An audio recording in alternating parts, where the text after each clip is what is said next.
वो देखिए इसमें भरता है, इसमें एक डब्बी 100 रुपए का है। 20 रुपए का 100 रुपए है। हाँ 100 रुपए।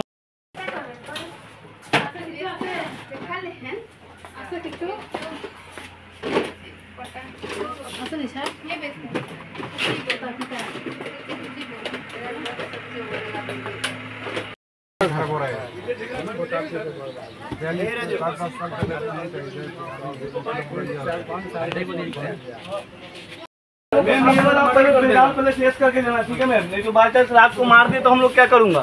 झगड़ा तो ये झगड़ा होगा, बहुत बड़ा झगड़ा होगा।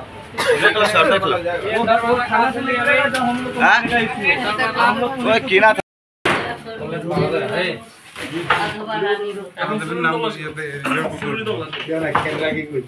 দুর্গাপূজাকে সামনে রেখে আমাদের এই গলাবস্তি এলাকায় নেশা বিরোধী অভিযান, আমাদের কিছু সিক্রেট ইনপুট ছিল বেশ কিছু বাড়িতে নেশা বাণিজ্য সংযুক্ত বাড়ির লোক, এবং সেই খবরকে ভিত্তি করে আমরা বিশাল পরিমাণ টিএসআর, পুলিশ, সিআরপিএফ নিয়ে আমরা রেড করি এবং 2 জন লোককে আটক করতে সক্ষম হই। বেশ কিছু খালি কৌটো পাওয়া গেছে এবং 5টি মোটর বাইক আমরা সিজ করি, যেগুলি এখানে লোকাল নয়, এগুলি কোনো চুরির সঙ্গে বা কোনো ইলিগাল ইয়ের সঙ্গে যুক্ত থাকতে পারে।